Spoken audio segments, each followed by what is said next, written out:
Hello and welcome to today's webinar. My name is Carly and I will be in the background answering any WebEx technical questions. If you experience technical difficulties within the WebEx session, you may also contact WebEx technical support at 1-866-779-3239. Please note that as an attendee, you are part of a larger audience. However, due to privacy rights, we have chosen not to display the number or list of attendees to all on the call. All attendees will remain in listen-only mode throughout today's presentation. And as a reminder, today's call is being recorded.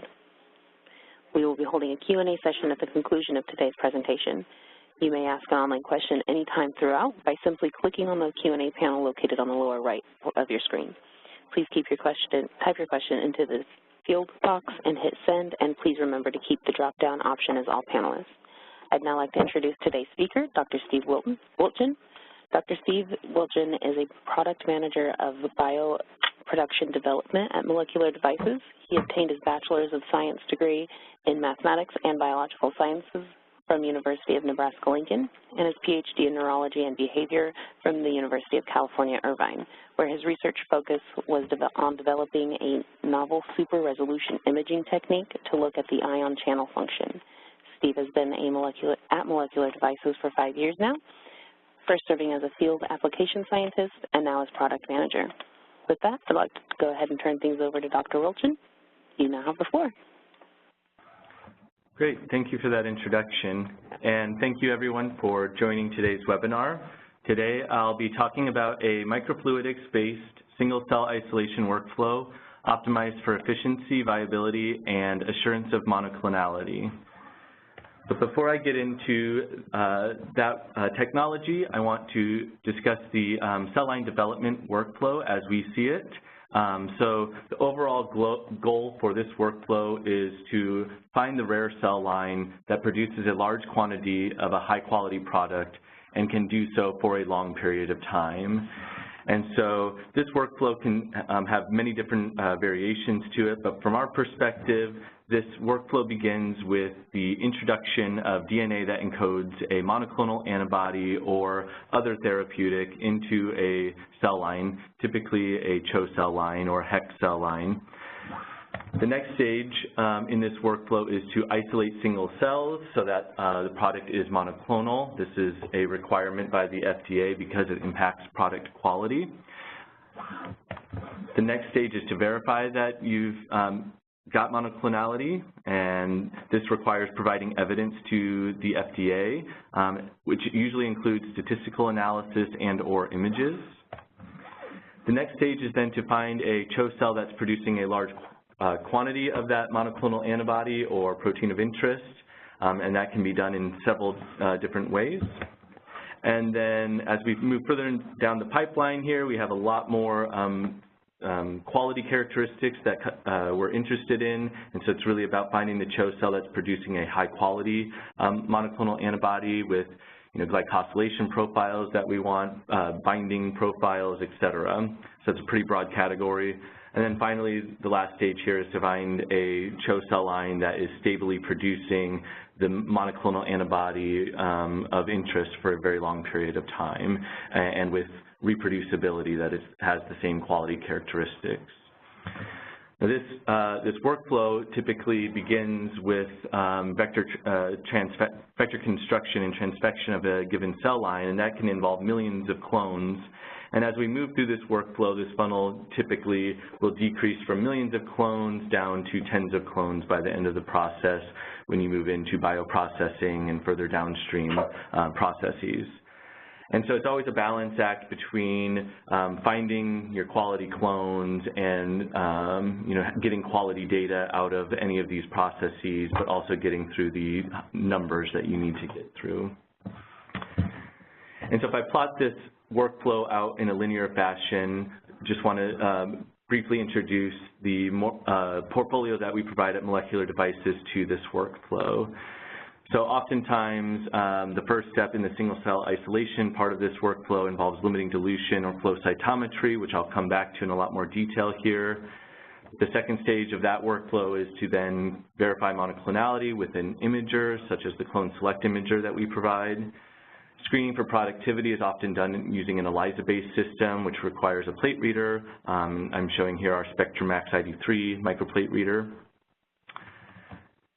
And you can see here that this is the data that you would get from this workflow. You have confirmation of a single cell in the image on the left, and you can then screen for cell growth and proliferation. And then on the bottom, of course, an ELISA plate looking at your highest producers. This process typically involves thousands of clones and is a well-established method for screening for productivity and establishing cell lines of interest. Of course, we also at Molecular Devices provide the ClonePix 2 colony picker, and this is our high throughput solution, all-in-one solution for finding your clones of interest. So this product allows you to do the entire workflow from single cell isolation to productivity screening with much higher throughput than the workflow above. But both are well-established techniques in assessing productivity in cell line development. So today I'll focus on the top workflow here. Particularly, we'll focus on the single cell isolation part of this workflow, and we'll discuss limiting dilution and flow cytometry in this context. So these are the most traditional methods used in cell line development for isolating single cells. There's two basic requirements that we need in this stage of the workflow. That is, first, we need to isolate a single cell per well, and second, that cell needs to remain viable. And there's several limitations to these two current methods that I'll discuss here in the next few slides. So first I'll begin with the principles of single cell isolation. With limiting dilution, cells are diluted to a very low concentration as seen here in the figure. So you begin with a high concentration of cells and dilute until a low concentration is achieved. At this low concentration, the probability of depositing a single cell in a microplate is fairly low, and that's done purposely because as you increase that probability of putting a single cell in a well, you also increase the probability of putting two cells in the well and more. And the goal here is to isolate a single cell. And that distribution is governed by a Poisson distribution. Similarly, flow cytometry is also governed by a Poisson distribution, but in a slightly different way. Cells are encapsulated by droplets in a process that is governed by the Poisson distribution. However, those cell-containing droplets can be screened for single cells using flow techniques, and this thereby improves the likelihood of isolating a single cell per well, and that's what's shown here in the bottom panel here. Is you can look at the side scatter and forward scattered profiles of a flow cytometry run and isolate your single cells here in blue. And so because of that screening capability of flow cytometry, you are able to much more efficiently isolate single cells with flow cytometry. And what you can see here in this figure is that in blue I've shown a single cell that remains viable, and then a green, or I should say just a single cell in blue, and then in green we have greater than one cell in the microplate, and then in white here is an empty well. So again, you can see here that limiting dilution is very inefficient because it solely depends on a Poisson distribution, whereas flow cytometry is very efficient because it can sort prior to deposition. However, the probability of obtaining a single cell in the well presents some challenges for both of these techniques. And that is because limiting dilution really depends on the accuracy of your cell counter that you're using, the accuracy of your pipettes that you're using, and it also, you can see here in green that you have many wells that are doublet cells, so there's more than one cell in these wells, and that reduces your probability of monoclonality. With flow cytometry, you have a much higher probability of monoclonality. However, that probability really depends on your experimental parameters.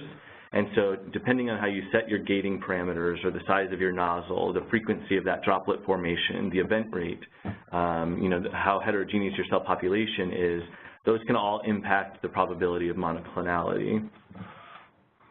So there's several challenges here with both of these techniques, and it's pretty well established that in order to assure clonality, it's necessary to provide images of single cells, and neither of these techniques provide those images.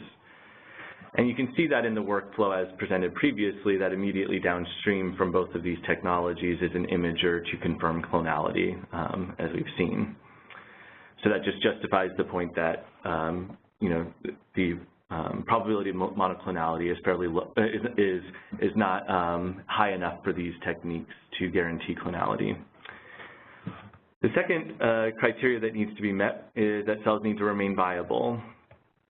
And this is where limiting dilution succeeds. That limiting dilution is a very gentle method of handling cells. It's just like any traditional cell culture technique, so you can either do it manually with a pipette, or you can automate that process through a liquid handler, and many customers do that. But with flow cytometry, you are putting cells under very high stress situations, so very high pressures, very shear stress conditions, which you can see in the diagram on the right here. And because of that, typical viabilities that you get with the flow cytometer are, you know, anywhere between 5 and 50%, and it can range largely based on user experience. These instruments are difficult to use, and so you get a wide range of viabilities, but generally you don't get anything more than 50%, and so on average, probably around 25% is the norm. But if any of you have worked with flow cytometry, you know that that's even can be challenging to achieve. And so what we're showing here in this figure is then a distribution of different conditions here. So in blue, we have our single cells that are viable. In green is our greater than 1 cell. White is our empty cell again. But now in orange, we have our single cells that are non-viable here. Okay, so you get sort of the opposite advantages to flow cytometry versus limiting dilution. Limiting dilution is low efficiency but high viability, whereas flow cytometry is high efficiency but low viability. So if I redistribute these wells into a different layout here, you can see that if I isolate only the single viable clones from that previous slide, you get a very similar clonal outgrowth with both techniques. And they're still both fairly inefficient then in that case, hovering around 25% overall clonal outgrowth.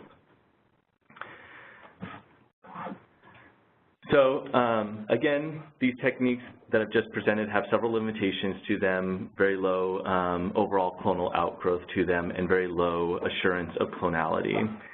And so for the remainder of the talk, I want to talk about a new technology that we recently launched here in North America in collaboration with Cytina called the Clone Select single-cell printer. And what this provides to the workflow is a very high efficiency of deposit along with very high viability post-deposit, greater than 80% efficiency and 75% viability post-deposit. In addition, you can see here in the bottom left panel that you get image evidence of clonality with this technique as well, which is another significant advantage over limiting dilution and flow cytometry. And then in addition to those advantages, we have minimal concerns of cross-contamination, which I'll get into, and it's a very quick and simple workflow. Sample prep and setup time is very straightforward as compared to a flow cytometer. Okay, so what is the Clone Select single-cell printer? It is a microfluidics-based technology. It's very similar to an inkjet printer. It uses real-time image analysis to sort and deposit single cells into either 96-well plates or 384-well plates, and it does so with high efficiency and high viability, and simultaneously provides image evidence of clonality, which is being shown here on the bottom panel here. So every well is provided with 5 images of a single cell as it's moving down this cartridge nozzle, and these images are saved and can be provided to colleagues or to regulatory authorities. Okay, so how does the single cell printer work? So cell sample is loaded into a cartridge, and I'll discuss that in the next few slides. The cell sample is loaded into a cartridge. Droplets are formed by the single cell printer. These droplets are then captured with an image, and if no cell or 2 cells are detected in that droplet, the droplet is then siphoned off by a vacuum, and this is all done automatically through some software analyses. But if a single cell is present in the droplet, then the vacuum is turned off, and the cell is then allowed to fall into the microplate. This process is then repeated over all of the wells of the 96-well plate. So fairly straightforward here. So how does this work in terms of single-cell isolation efficiencies? Well, just like limiting dilution and flow, this isolation of single cells follows a Poisson distribution. And so the system is similar to both limiting dilution and flow in that regards. But just like flow, the cell droplets that are formed are then screened prior to deposition, and in this case it's done through an image. And because of that image, then we are able to directly make a measurement of whether or not there's a single cell in that droplet, as opposed to flow cytometry, which makes an indirect measurement using side scatter and forward scattered properties. So you get a direct measurement of a single cell, and because of that, you get very high efficiencies with the single cell printer, much higher than limiting dilution and much more similar to what you get with flow. Now going back to the cell cartridge, then the method here with the cell cartridge is that you simply load cells into the cartridge, and then the mechanism is such that you have a microfluidics chamber within the cartridge, and you have a simple piston that pushes on the membrane of this cartridge, causing a small deflection in the cartridge, forming the droplets with cells in them. So it's a very gentle process for keeping cells viable. The cartridge holds up to 80 microliters of cell samples, so you can print multiple plates with the cartridge, and it's refillable and comes in sterile packaging. So this minimizes any concerns of cross-contamination on the system, because this is the only part of the system that comes in contact with the cells. So with that gentle handling of microfluidics, then you can see here in the bottom left panel that this is the efficiency and viability data that we get with a single cell printer. And so in blue here is, of course, our cells of interest. So I'll just go ahead and reformat this. And you can see here that we get much higher clonal outgrowth on the single cell printer compared to both of these techniques, hovering somewhere around 65% on average. So that's all been largely theoretical based, so I wanted to show just some real experimental data here comparing the single cell printer to some limiting dilution data. Now I should say that theoretical basis is based on predicted data or on average data that we've collected on the single cell printer versus limiting dilution or flow cytometry. But here's some real data we've collected in the lab. So in this example, we looked at plating a CHO cell line into 1096 well plates, and we achieved a 88% efficiency with the single cell printer. And using the same number of plates, we also did a limiting dilution run at a theoretical efficiency of 0.5 cells per well, which is what's shown here in orange, what distribution we should get of single cell events, 0 cell events, and multiple cell events. And so you can already see several advantages here. One, there's much higher single cell events, there's much less multiple events, which is advantageous, so much higher efficiency there. But if we look at our real experimental data with limiting dilution at 0.5 cells per well, you can see here that our single cell distribution is fairly similar, but now we get some discrepancies on our 0 cell events and our doublet cell events. And this discrepancy is a problem for assuring monoclonality, because we expect that if your technique was perfect, then you should match our theoretical data. Now, of course, this depends on your N numbers, et cetera, but it does cause concerns that your experimental procedures did not match the theoretical numbers that you've proposed. And again, this is why imaging is often required. And just to give a sort of a description to why this is important to capture images of single cells, you can see here in a limiting dilution run example that I've just made up, that this limiting dilution run has a proportion of wells where the number of single cells in the well, or the number of wells with a single cell is low, and without an image, then in this case, in this scenario, the probability of monoclonality is low. On the right, I've drawn the same example here, but with images, and again, still then the proportion of wells with a single cell is low. It's the same method of isolation, but now the probability is high because we validated this data directly with an image. So that really speaks to the benefit of images. And so, of course, with the single cell printer, you get images of the cell in the cartridge. And so this provides that visual validation of the single cell in a direct format.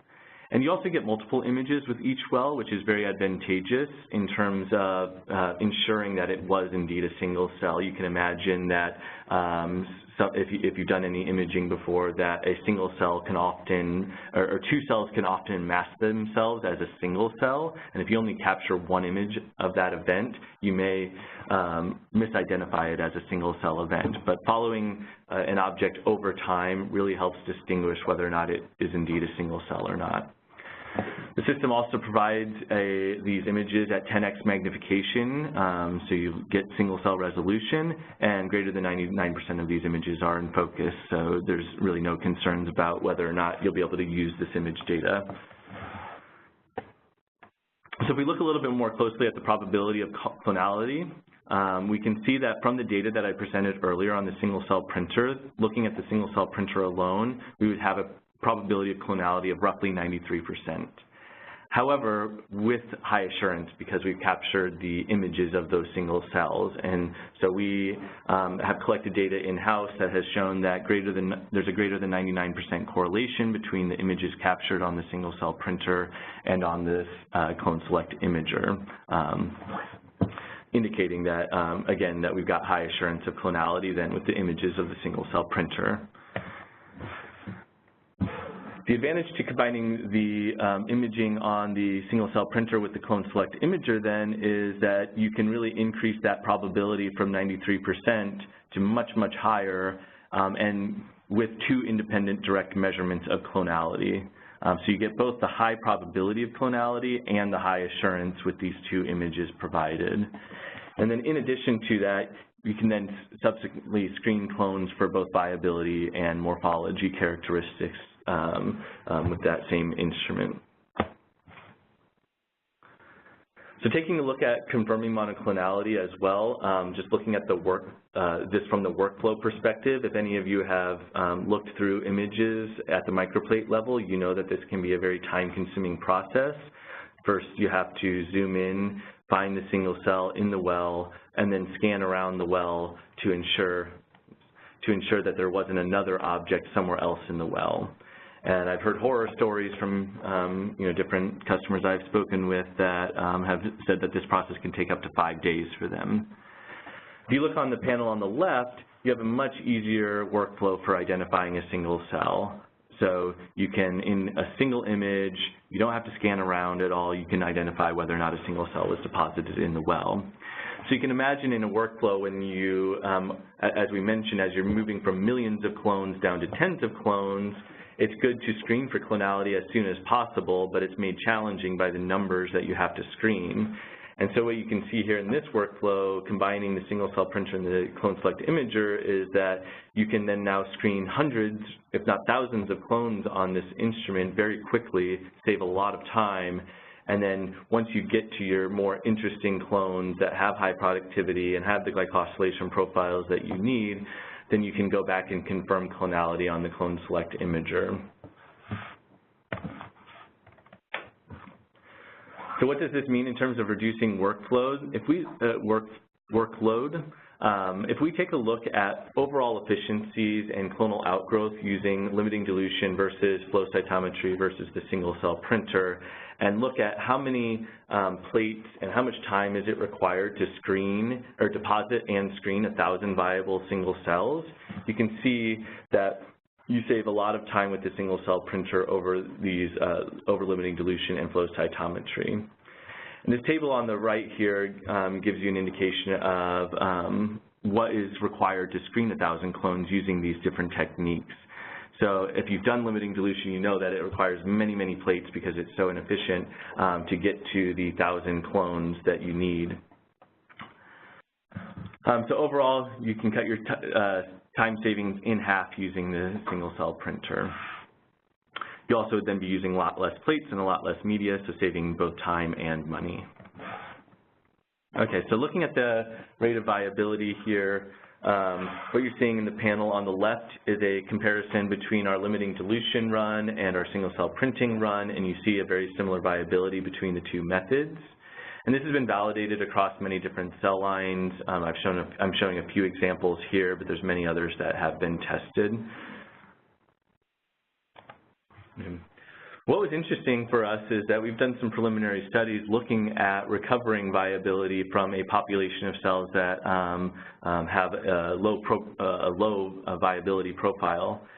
So what we did in this experiment is CHO-S cells were loaded with 1 micromolar calcine AM, and those cells were then either printed into 384 well plates, or we used limiting dilution with that same cell population and loaded into 384 well plates with a concentration of 0.5 cells per well. We then used our Clone Select imager with optional fluorescence module to acquire images of these calcine AM loaded cells. As you know, calcine AM is a green fluorescent dye. The benefit of using this instrument is that the software can automatically locate cells and calculate the cell number per well. So you can see here an image of a single cell. The software automatically identifies it. You can confirm that it's a cell in a transmitted light image. So it's a very quick process for confirming clonality. So that was the process. What we saw when we followed this procedure is that the single-cell printer actually showed much higher viability post-deposit compared to limiting dilution. And you can see the numbers on the right here, that it was 384 well plates with each condition here, and our overall viability with limiting dilution was 59%, whereas with the single-cell printer it was roughly 77%. And our hypothesis really is that this improved viability over limiting dilution may be due to some screening criteria that are present on the system. So the system is not only screening for cell viability, it's not only screening for clonality, it can also screen for cell viability by sorting cells based on size and roundness criteria, which is shown in the software here. So you can pick cell diameter, cell roundness. If you look at the image that's shown, you can see that there's 2 cell objects approaching the nozzle, but you have this small little object that I'm not sure if it was a cell, what it was, but it's definitely probably not a viable cell. And so because of these screening criteria, we can set the gates such that these small objects or asymmetrical objects are not printed into the plate. And so we think that that's what's underlying this improvement in viability. We think that the calcine AM was actually inducing some toxicity, but we were able to recover from that toxicity by screening for these criteria. And some data that was presented at the Cell Line Development Conference in Amsterdam showed a very similar result to our calcine AM experiment. So they had 91% viability with the single-cell printer from their clones, which were not treated with calcine AM. These were label-free. But they had a 68% viability when they deposited the same cells using limiting dilution. So again, these are preliminary studies, but I think it's very interesting data and results that were achieved with the single-cell printer. So to summarize here, the single-cell printer compared to other single-cell isolation techniques provides a very efficient method for depositing single cells into microplates, and does so with very high viability post-deposit, and then provides that high assurance of monoclonality that is needed for both internal processes and for regulatory requirements. But I don't want to end there. I want to come back to discussing this workflow here. So of course, again, we discussed the top workflow, the benefits to the single-cell printer, and these other technologies within that workflow. And again, the ClonePix instrument on the bottom here is our high-throughput all-in-one solution for this workflow. But beyond what molecular devices can provide for this workflow, what I see in the field is that this workflow can take many different variations, and molecular devices is sister companies with Forte Bio, which provides the Octet system you may be familiar with, or sister companies with Beckman Coulter with the ViCell system. And these are technologies that also provide a lot of value to this workflow. And so what I want to leave this presentation with is this idea that molecular devices and Danaher really has a good understanding of the cell line development workflow and would be very happy and interested in working with you to optimize these workflows. Right, so what we've seen from customers is that they may switch around the order of these workflows and combine different variations of these instruments with one another. So maybe productivity screening is accomplished on the ClonePix, and then clonality is verified with the Clone Select printer. Or maybe we switch around that workflow and we combine a Clone Select printer, print it into semi-solid media, pick it on the ClonePix. Right, so there's many iterations of this workflow, and Molecular Devices and Danaher, as a provider of these technology solutions, again, is happy to work with you on optimizing these workflows for your needs and customizing them for your needs. And so just as a little teaser here then, along the lines of this particular workflow, we have done some interesting data in collaboration with Cytenic, printing single cells into semi-solid media for subsequent screening on the ClonePix. And so what you can see here is these are day 0 images of single CHO-K1 cells printed into semi-solid media with 500 micrometer spacing, as you can see here. And then 20 days later, these same cells were then imaged in semi-solid media, in the same semi-solid media. They were then imaged, and you can see here the formation of colonies that was achieved. So again, very preliminary here, but the idea here, again, is to provide that idea that, we want to work with you on establishing workflows and, for cell line development, and there's many different possibilities out there. And this is one exciting avenue that we're exploring, is the benefits of combining these two technologies. So with that, that concludes my talk, and I just want to thank you for your time and attention,